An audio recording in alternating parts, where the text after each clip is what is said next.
Hello, hockey fans, and welcome to the second round of this year's playoffs. It will get underway in a number of hours, but this is a preview of all four series. Got 8 teams left, each one 12 wins away from getting that glorious holy grail known as the Stanley Cup. So let's take a deep dive of each of the four division final series. It's the Maple Leafs and the Panthers left in the Atlantic.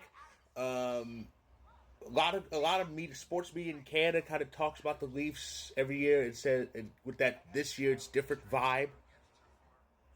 Though there's a lot of conviction this time. I really think there is. I think there's some evidence to back it up. The fact that they won the division in a full season for the first time in a quarter century shows it. The Leafs are really hitting on all cylinders. The scoring depth is there. That seemed to be something that had been missing in years past. And with that, Florida has no shot. Florida beat a Tampa Bay team that the Avs broke. Okay? Florida's going up against a real team with real depth, and I don't see Florida winning a game in this series. So Toronto should have a very easy path to the Final Four for the first time in 23 years, but it's going to be a very interesting series for sure. Of course, in the Metro, you got the Capitals and the Hurricanes, and I just can't help but be fascinated that half of the Elite Eight consists of teams from the old Southeast Division, though that's going to be another story for another time. I remember the Southeast Division. It was a bad division, but it was very interesting. And you have the Caps and Hurricanes clashing. Of course, the Capitals' run continues. They won a series for the first time since they won the Cup in 2018, and it does look like they are focused. The rumors of them being distracted by the whole Ovi chasing Gretzky thing have been exaggerated. At least so far they have. While the Hurricanes, they're trying to prove that their window is still open. This is their what? I think this is their seventh straight year in the playoffs, but nothing's really come of it ever since, with the exception of 2 conference finals runs that saw them get swept both times. They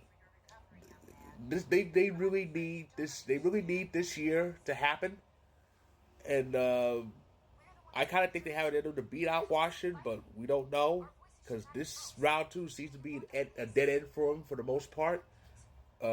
However, history proves they can beat them after all. It was 6 years ago. Carolina upset the Capitals in that first round during that year where all the wild cards advanced. So who knows? I'd like to thank the Winnipeg Jets from saving the entire Western Conference half of the playoffs to becoming one big hate watch. Though no, it was pretty close. They really saved Connor Hellebuck's bacon with that comeback. If the Jets want to advance, Hellebuck needs to be Hellebuck. He can't be pulling this shit again. Okay? The Jets advanced for the first time in 4 years.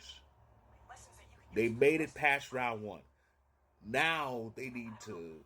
Well, the skaters are doing their thing, but Hellebuck needs to be the Hellebuck that we know and see. Otherwise, his opposing goalie, Jake Ottinger, could be the new goalie for the U.S. People, a lot of people. I read the tweet saying Ottinger could replace Hellebuck, but yeah. So but yeah, the Jets are the only team left from the West I actually like. At least when they beat the Avs, they do so fairly. The same can't be said for the Stars. The Stars need to pay off the refs to do it. This year was proof. And I think the Jets should be strong enough to pull it off. But again, it all depends on Connor Hellebuck. Hellebuck needs to be regular season Hellebuck. The one that won the Vezina and the one that won the James Trophy back-to-back years now. He needs to really get that game face on and stop those pucks. Thanks a lot, Kings. Thanks to the Kings, I have to hate watch the Pacific Final for the second time in 3 years.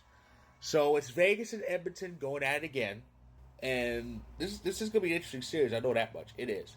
And like I said, Vegas avenged last year. Last year they had that first round exit after they tried that LTIR bullshit. I don't think they really tried it much this year, but they made it farther. See, they didn't need it. But but pardon. Yeah, they got past Minnesota. It's expected though. Minnesota did give them a fight, while the Oilers engaged in their favorite pastime, owning the Kings. It's like the '80s never ended. But but you have here you have it. The last two West representatives in the Cup final. Of course, Vegas made it. Vegas made the final 23 and won it. Oilers made it last year and came up just short. But yeah. So Vegas, if they win this series, they'll be in the conference final for the fifth time in their 8-year existence. While the Oilers are going to make it back to back in their third Final Four appearance in 4 years. They're 4 wins away from doing that. So yeah, it's gonna be an interesting series. But me honestly, I kind of hope Edmonton wins this. I have my reasons. And there you have it. That is my preview of the second round. It all starts in a few hours. The Atlantic series between the Leafs and the Panthers starts later tonight, and tomorrow the Metro and the Pacific final start, and Tuesday starts the Central final. It's going to be an interesting road the rest of the way, and I love this. I do love this round because the winners come from each division to form the Final Four, just like kind of like in college basketball, college hockey. But it's gonna be interesting. So that is my preview of round two. If you like this video, click the like button. If you're on YouTube, click subscribe if you want more. If you're on TikTok and Instagram, feel free to hit that follow button.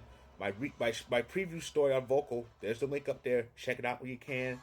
And I'll be back later tonight to recap game number one. So stay tuned.